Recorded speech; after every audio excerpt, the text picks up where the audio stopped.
Cosmo health வியூவர்ஸ்க்கு வணக்கம். நம்ம இப்போ ஆயில்ஸை பற்றி பேச போகிறோம்.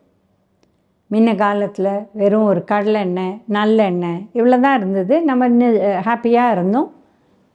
பேசிக்காக நல்லெண்ணெய் எல்லாத்துக்கும் யூஸ் பண்ணுவோம். கடலை எண்ணெய் ஃப்ரையிங் அந்த மாதிரி விஷயத்துக்கு யூஸ் பண்ணுவோம். இந்த காலகட்டத்தில் பார்த்திங்கன்னா திரும்பி பார்த்தா விதவிதமாக எண்ணெய் இருக்குது. எல்லாருக்குமே கன்ஃபியூஷன் வந்துடுது, எது பெஸ்ட்டு எது பெஸ்ட் இல்லை. இப்போ சில பேருக்கு என்ன அட்வைஸ் கொடுக்குறாங்க அப்படின்னா, நீங்கள் ஜனவரியில் ஒரு எண்ணெய் யூஸ் பண்ணுங்கள், ஃபெப்ரவரியில் ஒரு எண்ணெய் யூஸ் பண்ணுங்கள், மார்ச்சில் ஒரு எண்ணெய் யூஸ் பண்ணுங்கள். இது சயின்ஸே கிடையாது. இந்த பல விதமாக எண்ணெய் யூஸ் பண்ணுறதுக்கு ஒரு சயின்ஸ் இருக்குது. இப்போ பார்த்திங்கன்னா எண்ணெயில் 3 விதமான கொழுப்பு சத்து இருக்குது. Saturated fat, mono unsaturated fat, poly unsaturated fat. இந்த சேச்சுரேட்டட் ஃபேட் எந்த அளவு நம்ம குறைவாக இருக்கோ அது நல்லது. மோனோ அன்சாச்சுரேட்டட் ஃபேட் எவ்வளோ இருக்கோ அது நல்லது, உடம்புக்கு இருதயத்துக்கு நல்லது. அண்ட் பாலி அன்சாச்சுரேட்டட் ஃபேட் சிறிய அளவு ஜாஸ்தி இருந்தால் அது நல்லது ஹார்ட் ஹெல்த்துக்கு. இப்போ நம்ம ஊர் எடுத்திங்கன்னா நம்ம தான் குளோபல் கேபிட்டல், அதாவது உலகத்துலேயே ஃபர்ஸ்ட் எதில் இருக்கோன்னா கார்டியாக் டிசீஸ், அதாவது ஹார்ட் ப்ராப்ளம்ஸில். அதனால் ரொம்ப ரொம்ப முக்கியம் நம்ம இதை பற்றி தெரிஞ்சுக்கிறதுக்கு. இப்போ பார்த்திங்கன்னா எண்ணெய், நல்லெண்ணெய், கடலெண்ணெய் இந்த மாதிரி பல விதமான பேர் கொடுத்துருக்காங்க. ஆனால் நல்ல எண்ணெய்க்கு எள்ளு எண்ணெய்ன்னு கூப்பிடவே இல்லை.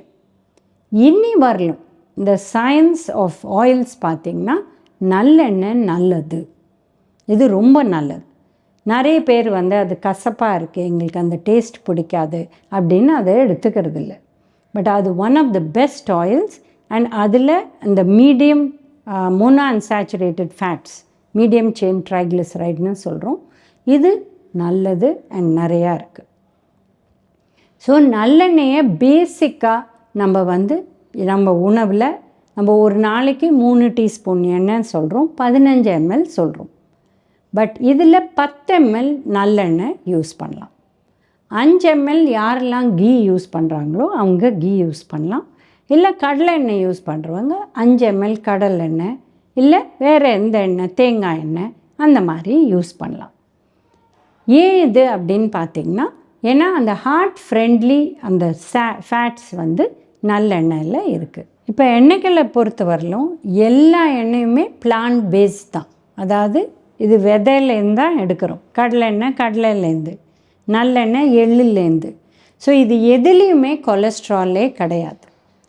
பட் எது நிறைய சேச்சுரேட்டட் ஃபேட் இருக்கோ இது கொலஸ்ட்ரால் க்ரியேட் பண்ணும் உடம்புக்குள்ளே அப்படின்னு நிறைய சொல்லிகிட்டே வராங்க. ஸோ இது எண்ணெய் யூஸ் பண்ணுறோங்கிறது ரொம்ப முக்கியம். இப்போ தேங்காய் எண்ணெய், நெய் இதில் சேச்சுரேட்டட் ஃபேட் நிறையா இருக்குது.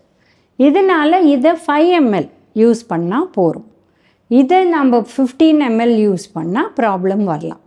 இப்போ நிறைய பேர் பார்த்திங்கன்னா நெய் ரொம்ப நல்லது அப்படின்ட்டு நிறைய ஊற்றிப்பாங்க, அது கிடையாது. அதனால் நம்ம 10 ml நல்லெண்ணெயும் 5 ml நெய், இல்லை 5 ml கடலெண்ணெய் அந்த மாதிரி யூஸ் பண்ணிக்கலாம். இப்போ ஃப்ரைங்க்கு எது பெஸ்ட் எண்ணெய் அப்படின்னு பார்த்திங்கன்னா ரைஸ் பிரான் ஆயில். இது எந்த அளவு இப்போ நம்ம ஒரு வடை பண்ணுறோம், இல்லை பூரி பண்ணுறோம், எந்த அளவு அந்த எண்ணெய் அந்த உணவில் அப்சார்ப் ஆகுது அது ரைஸ் பிரான் ஆயிலில் கம்மியாக ஆகுது. அதனால் rice PRAN oil best. But சில பேருக்கு இந்த ஃப்ளேவர் பிடிக்காது, டேஸ்ட்டு பிடிக்காது, அப்போ அவங்க இந்த மாதிரி கடலை எண்ணெயில் பண்ணலாம். இப்போ எண்ணெயே எடுத்திங்கன்னா செக்கு எண்ணெய், இல்லை ப்ராசஸ்ட் எண்ணெய், இந்த மாதிரி 2 விதம் இருக்குது. ஸோ செக்கு எண்ணெய் வாங்கலாம், பட் அதோட குவாலிட்டி நம்மளுக்கு தெரியாது. ஸோ உங்களுக்கு டெஃபினட்டாக குவாலிட்டி அஷூரன்ஸ் இருக்குது அப்படின்னா நீங்கள் வாங்கிக்கலாம். பட் இல்லைன்னா நம்மளுக்கு தெரியாது. நம்ம நல்லெண்ணெய் நினச்சி வாங்கி அதில் வேறு ஏதாவது கலந்து கொடுத்தாங்கன்னா நம்மளுக்கு தெரியாது. ஸோ உங்களுக்கு வாசனை தெரியும், அதை பார்த்தாலே இது கலப்படம் இல்லை அப்படின்னு உங்களுக்கு தெரியும்னா அது வேறு விஷயம். பட் இல்லைன்னா ஜாகிரதையாக இருக்கணும். இப்போ ப்ராசஸிங்கை பற்றி நிறைய விஷயம் சொல்கிறாங்க, அதனால் நிறைய பேர் பயப்படுறாங்க. ப்ராசஸிங் என்ன பண்ணுறாங்கன்னா, ஒரு எண்ணெயில் இருக்கிற இப்போ நல்லெண்ணெய் எடுத்துக்கலாம் எக்ஸாம்பிள். இதில் எப்போ செக்குலேருந்து வருதோ ஒரு 2 பீஸ் எள்ளு கூட அதில் இருக்கலாம். இதை கம்ப்ளீட்டாக டபுள் ஃபில்டர் பண்ணி எதுவுமே அதில் அந்த எள்ளு இல்லாத அண்ட் அதை வந்து கொஞ்சம் இந்த வாட்டர் கண்டென்ட்டையும் குறைப்பாங்க. இப்போ செக்கெண்ணெய் வாங்கினா சீக்கிரம் யூஸ் பண்ணிடணும்.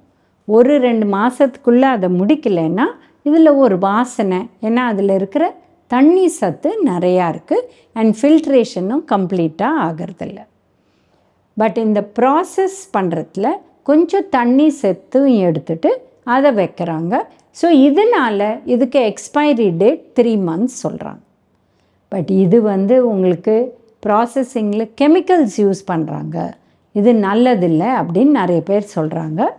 இப்படி ஒரு விஷயம் இருந்தால் அதுக்கு ஸ்டாண்டர்டைசேஷன் வராது. ISI மார்க்கோ ஆக்மார்க் மார்க்கோ அதெல்லாம் வரக்கூடிய வாய்ப்பு இல்லை. அதனால் நீங்கள் வந்து எந்த எண்ணெய் யூஸ் பண்ணுறீங்களோ சுத்தமான எண்ணெய் வேணும்னா அது பேக்கெட்டில் எண்ணெய் கூட வாங்கலாம். பட் செக்கெண்ணெய் உங்களுக்கு தெரியும் குவாலிட்டி நல்லா இருக்குன்னா தாராளமாக வாங்கிக்கோங்க. பட் சிறிய அளவு வாங்கி அதை யூஸ் பண்ணிவிட்டு திருப்பியும் வாங்கிக்கோங்க. ஏன்னா அது வந்து கெட்டு போகக்கூடிய வாய்ப்பு இருக்குது. ஏன்னா அதில் தண்ணி சத்து இந்த மாதிரி அந்த பார்ட்டிகல்ஸ்லாம் இருக்குது. ஸோ எண்ணெயை பொறுத்த வரலும் நம்ம கரெக்டாக யூஸ் பண்ணோம். ஒருத்தருக்கு 15 ml தான் ஒரு நாளைக்கு. அப்போ ஒரு மாதத்துக்கு 1/2 லிட்டர் தான் உங்களுக்கு தேவைப்படுது. இதே வந்து நீங்கள் இதை டபுள் பண்ணிங்கன்னா ஒருத்தருக்கு 1 லிட்டர் வாக்கில் யூஸ் பண்ணிங்கன்னா டெஃபினட்டாக ஒபேசிட்டி, ஓவர் வெயிட் இந்த ப்ராப்ளம்ஸ்லாம் வரும். அதை தவிர இருதய நோய் இந்த மாதிரி ப்ராப்ளம்ஸ்லாம் வரக்கூடிய வாய்ப்பு இருக்குது. அதனால் ஜாகிரதையாக இருக்கணும். எண்ணெய் நம்ம ஊரில் ரொம்ப யூஸ் பண்ணுறோம், உப்பு யூஸ் பண்ணுறோம் ரொம்ப ஜாஸ்தி. கம்மியாக யூஸ் பண்ணுறது வெஜிடபிள்ஸ் அண்ட் ஃப்ரூட்ஸ். அதை பெட்டர் பண்ணுறதுக்கு பாருங்கள். எண்ணெயை வந்து ஒரு தடவை ஃப்ரை பண்ணிட்டிங்கன்னா கொஞ்சமாக எண்ணெய் வச்சு எந்த அளவு ஃப்ரை பண்ணுறீங்களோ ஃப்ரை பண்ணிவிட்டு அந்த எண்ணெயை போட்டுடுங்க. திருப்பி அதை எடுத்து யூஸ் பண்ண வேண்டாம். ஏன்னா அதை ஃப்ரை பண்ணாலே அதில் ட்ரான்ஸ் ஃபேட்டி ஆசிட்ஸ் வந்துடும். இந்த ட்ரான்ஸ் ஃபேட்டி ஆசிட்ஸ் தான் டைரெக்டாக நம்மளுக்கு இந்த மாதிரி இருதய நோய் வரக்கூடிய வாய்ப்பு இருக்குது. இப்போ நேச்சுரலாக கிடைக்கிற எண்ணெய் எல்லாம் ப்ராப்ளம் அந்த அளவு இல்லை. இந்த எண்ணெய் கெட்டு போயிடுது அப்படின்ட்டு இதை ஹைட்ரஜனேட் பண்ணி விற்கிறாங்க. அதாவது அது கெமிக்கல் ப்ராசஸில் யூஸ்வலாக C டபுள் பாண்ட் Cன்னு இருக்கும். அந்த டபுள் பாண்டை உடச்சி 2 H போட்டு இது பேர் ஹைட்ரஜனேட்டட் ஆயில். இது டெஃபினட்டாக வாங்காதீங்க, இது நல்லது இல்லை. இது வந்து டெஃபினட்டாக இருதய நோய் வந்து க்ரியேட் பண்ணுதுன்னு நிறைய ரிசர்ச் சொல்லுது. அதனால் ஹைட்ரஜனேட்டட் ஆயில் வாங்கவே வாங்காதீங்க. இப்போ பொடியெல்லாம் சேர்க்கறதே நல்லெண்ணெய் தான் பெஸ்ட்டு. பட் எல்லாமே அந்த நல்லெண்ணெய் வந்து அந்த பொடியில் போடுறதும் சேர்த்து ஒரு நாளைக்கு 3 டீஸ்பூன். நீங்கள் பொடிக்கு மாத்திரம் 3 டீஸ்பூன், அப்புறம் அதை தவிர நிறையா டீஸ்பூன்னா டபுள் ஆகிடும். அதனால் வெயிட் போட்டு அதனால் ப்ராப்ளம்ஸ் வரக்கூடிய வாய்ப்பு இருக்குது. இப்போ ஆலிவ் ஆயில் வந்து கிடைக்கிது, இது ரொம்ப நல்லதுன்னு நிறைய பேர் வந்து சாலடில் ஊற்றிக்கிறாங்க, வெளியில் போய் சாப்பிட்டா பாஸ்தா பிட்ஸாவில் ஊற்றிக்கிறாங்க. ஏன்னா இது ரொம்ப நல்லதுங்க, ஒன்றும் செய்யாது அப்படின்னு நினச்சிக்கிறாங்க. ஆலிவ் ஆயிலும் ஒரு எண்ணெய் தான், அதுவும் 1 ml 9 கேலரி. அதில் இருக்கிற பெனிஃபிட் என்னென்னா அதில் இருக்கிற அந்த நடு, தட் இஸ் மூஃபா அப்படின்னு சொல்கிறோம், மோனோ அன்சாச்சுரேட்டட் ஃபேட்டி ஆசிட்ஸ் நிறையா இருக்குது. அதனால அது ஹெல்த் பெனிஃபிட்ஸில் பெட்டராக இருக்குது. பட் ஆலிவ் ஆயிலில் பொறுத்த வரலும் நம்ம தாளிக்க முடியாது. நம்ம தோசைக்கல்லில் போட்டு தோசையோ அடையோ பெசரட்டோ பண்ண முடியாது. ஏன்னா அதோட மெல்ட்டிங் பாயிண்ட் ரொம்ப லோ.